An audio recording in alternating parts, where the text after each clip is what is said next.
أعوذ بالله من الشيطان الرجيم بسم الله الرحمن الرحيم.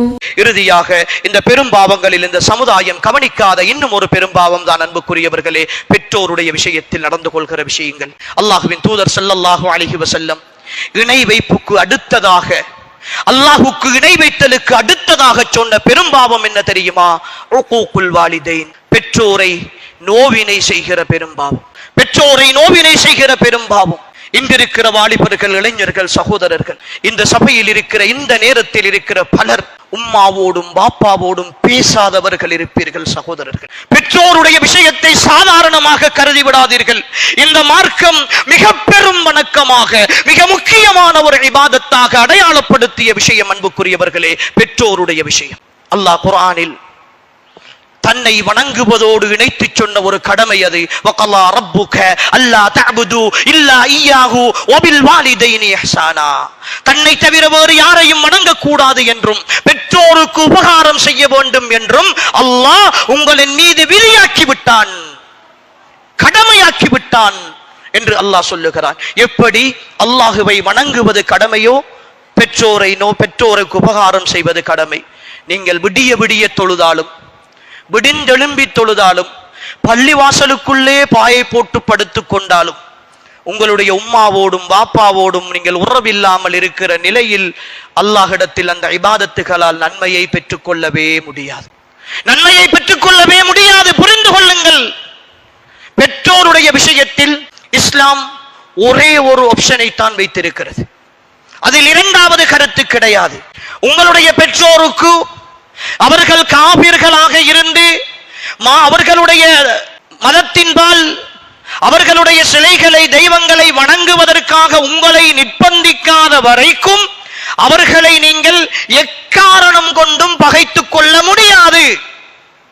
அவர்கள் உங்களுக்கு சொத்து தரவில்லை என்பதற்காக, உங்களோடு அடுத்த சகோதரனோடு பாசமாக இருந்தார் என்பதற்காக, இந்த உலகத்தின் காரணங்களுக்காக, இந்த உலகத்தில் ஏதோ ஒன்றில் அநீதமாக எடுத்து விட்டார் என்பதற்காக எல்லாம் தாயோடும் தந்தையோடும் பகைத்துக் கொள்ளுதல் என்பது இந்த மார்க்கத்தில் எந்த காரணம் கொண்டும் அனுமதி கிடையாது. அன்புக்குரியவர்களே, தெளிவாக இருக்க வேண்டும். பெற்றோர் அவர்களை பற்றி சுருக்கமாக சொல்வதாக இருந்தால், குர்ஆன் ஹதீஸுடைய நிழலில் சுருக்கமாக சொல்வதாக இருந்தால், எமது நரகமும் சுவர்க்கமும் பெற்றோர்தான். எமது நரகமும் சுவர்க்கமும் பெற்றோர்தான். பெற்றோர் எம்மை பொருந்திக் கொண்ட நிலையில் இந்த பூமியில் வாழ்ந்தால் நாம் அல்லாஹ்வினுடைய உதவியோடு சுவனத்தை நோக்கி பயணித்துக் கொண்டிருக்கிறோம். பெற்றோர் அதிருப்தி அடைந்த நிலையில், வெறுப்போடு இருக்கிற நிலையில் இந்த பூமியில் வாழ்கிறோம் என்றால் நரகத்தை நோக்கி பயணித்துக் கொண்டிருக்கிறோம். அவர்களுடைய திருப்தி இல்லாமல் அல்லாஹ்வுடைய திருப்தி கிடையாது. அவர்களுடைய அதிருப்தியில் தான் அல்லாஹ்வுடைய அதிருப்தி இருக்கிறது. தெளிவாக புரிந்து கொள்ளுங்கள். பெற்றோரை பகைத்துக் கொண்டு சாதித்து விட்டோம், அவர்களுக்கு தெரியாமல் இதை செய்து முடித்து விட்டோம், அவர்களோடு பேசாமல் இருந்ததால் தான் இதை அடைந்து கொண்டோம் என்று பெருமைப்படுகிற ஒவ்வொரு சகோதரனும் புரிந்து கொள்ளுங்கள், சில நேரம் உங்களை மன்னிக்காமல் அவர்கள் மரணித்து போனால் மாட்டி விடுவீர்கள். உங்களை மன்னிக்காமல் அவர்கள் மரணித்து போனால் மாட்டி விடுவீர்கள். உம்மாவும் பாப்பாவும் மௌத்தாகியதற்கு பிறகு குர்ஆன் ஓதுவதாலும் ஹத்தம் கொடுப்பதாலும் அவர்களுக்கு சதகா செய்கிறோம் என்கிற பேரில் அவர்களை கோவினைப்படுத்தி விட்டு வாழ்ந்து விட்டு வந்து சேர்ந்து குடும்பத்தோடு சேர்ந்து உம்மாவுக்கு செய்கிறேன், பாப்பாவுக்கு செய்கிறேன் என்கிற பல விஷயங்களை செய்கிற சகோதர சகோதரிகளை சமுதாயத்தில் பார்க்கிறோம். எந்த பயனும் கிடையாது, எந்த பயனும் கிடையாது. அவர்கள் திருப்தியோடு இருக்கிற நிலையில் அவர்களுக்கு உபகாரம் செய்துவிட்டு அவர்கள் மரணித்ததற்கு பிறகு அவர்களுக்காக பிரார்த்திக்கிற பிள்ளைகளாக, அவர்களுக்காக தர்மம் செய்கிற பிள்ளைகளாக நாம் இருக்கிற பொழுது மட்டும்தான் அன்புக்குரிய சகோதரர்களே, மன்னரையிலும் அவர்கள் சந்தோஷமாக வாழ்ந்து கொண்டிருப்பார்கள். பெற்றோருக்கு செய்கிற உபகாரம் இந்த உலகத்தோடு முடிந்து போகிற ஒன்றல்ல, இந்த உலகத்தோடு முடிந்து போகிற ஒன்றல்ல. அவர்கள் கபரிலும் சந்தோஷமாக இருக்க வேண்டும் என்றால் கையேந்தி பிரார்த்திக்கின்ற பிள்ளைகளாக இருக்க வேண்டும். அன்புக்குரியவர்களே, பெற்றோரை நோவினை செய்வது, அவர்களுடைய மனதை சங்கடப்படுத்துவது, அவர்களை கஷ்டப்படுத்துவது, அவர்களுடைய கண்ணீருக்கு காரணமாக இருப்பது, அவர்கள் மன நோகிற அளவுக்கு நடந்து கொள்வது, அது எந்த நிலை நிலையில் இருந்தாலும் சரி, அது பெரும் பாவம் என்பதை ஒவ்வொரு சகோதரனும் ஆழமாக உள்ளத்தில் பதித்துக் கொள்ளுங்கள், ஆழமாக உள்ளத்தில் பதித்துக் கொள்ளுங்கள். அவர்கள் உங்களுக்கு எதிராக கையேந்தினால், அவர்கள் சாபமிட்டால், நிச்சயமாக அதன் பிரதிபலன் உங்களுடைய வாழ்க்கையில் கிடைக்கும். அவர்கள் எப்படிப்பட்டவர்களாக இருக்கட்டும், அவர்கள் குடிகாரர்களாக இருக்கட்டும், போதை பாவனையாளராக இருக்கட்டும், எதுவாக இருக்கட்டும், ஆனால் தாய் தந்தையர்களுடைய விஷயத்தில் கவனமாக இருக்க வேண்டும். அவர்களை கை நீட்டி அடிக்கின்ற, அவர்களுக்கு மோசமான வார்த்தைகளை பேசுகின்ற, அல்லாஹ் குர்ஆனில் அன்புக்குரியவர்களே தொழுமாறு சொன்னான், எப்படி தொழ வேண்டும் என்று சொல்லவில்லை. நோன்பு பிடிக்குமாறு சொன்னான், எப்படி நோன்பு பிடிக்க வேண்டும் என்று குர்ஆனில் சொல்லவில்லை. ஆனால் பெற்றோருக்கு கட்டுப்படுமாறு சொன்னான், எப்படி கட்டுப்பட வேண்டும் என்றும் சொல்லுகிறான். இம்மா யப்லுகன்ன இந்தகல் கிபர அஹதுஹுமா அவ் கிலாஹுமா வலா தகுல் லஹுமா உஃபின். உங்களுடைய தாயும் தந்தையும் அல்லது இரண்டு பேரில் ஒருவர் உங்களிடத்திலே உயிரோடு இருக்கிற நிலையில் அவர்களுக்கு நீங்கள் சி என்ற வார்த்தையை, உஃப் என்ற வார்த்தையை கூட நீங்கள் சொல்லிவிடாதீர்கள். இந்த உஃப் என்ற வார்த்தைக்கு விளக்கம் சொல்கிறார் ரயீசுல் முஃபஸ்ஸிரீன் அப்துல்லாஹ் இப்னு அப்பாஸ் ரலியல்லாஹு அன்ஹு அவர்கள் சொல்லுகிறார்கள், உஃப் என்பது ஒரு வார்த்தை அல்ல, ஒரு செயல். உங்களுடைய தாயும் தந்தையும் உங்களோடு பேசிக் கொண்டிருக்கிறார்கள், அவர்களுடைய பேச்சில் உங்களுக்கு உடன்பாடில்லை, அதை வெளியில் உங்களுக்கு சொல்லவும் முடியவில்லை, அதை வெறுப்போடு முகத்தை திருப்பி அவர்களுக்கு நீங்கள் அடையாளப்படுத்துகிறீர்கள். அவர் பேசிக்கொண்டிருக்கிற பொழுது கொஞ்சம் விருப்பம் இல்லாமல் முகத்தை திருப்புகிற காரியத்திற்குத்தான் அரபியிலே உஃப் என்று சொல்வார்கள் என்று சொல்லி ரயீசுல் முஃபஸ்ஸிரீன் அப்துல்லாஹ் இப்னு அப்பாஸ் ரலியல்லாஹு அன்ஹு அவர்கள் சொல்லுகிறார்கள்.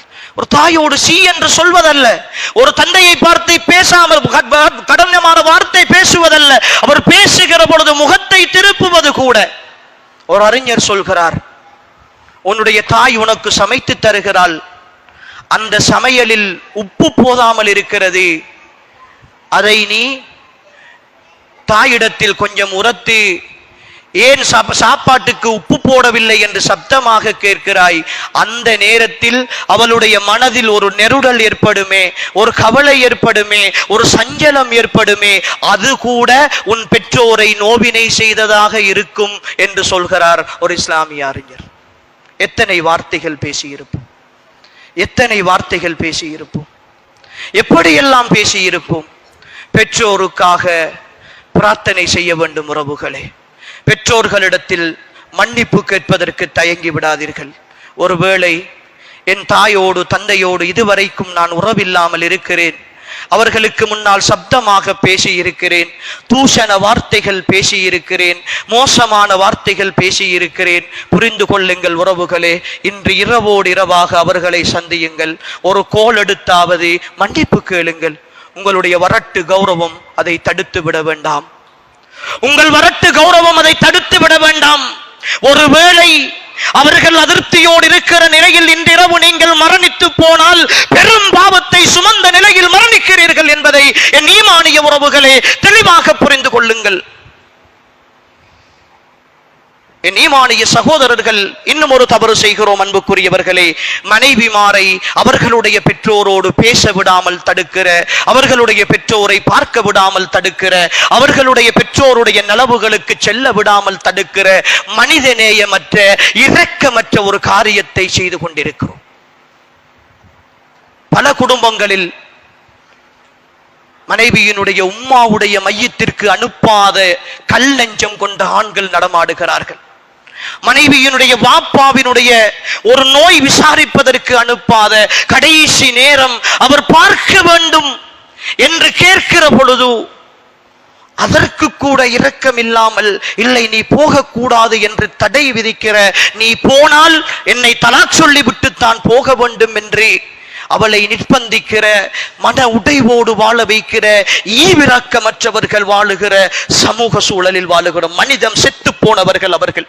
அவர்கள் வாழுகின்ற பிணங்கள், மனிதநேயமற்றவர்கள்.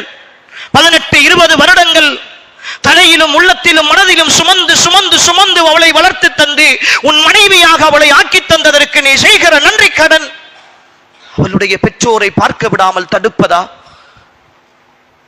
அவளுடைய பெற்றோரோடு சுக விசாரணை செய்யாமல் அவளை தடுப்பதா?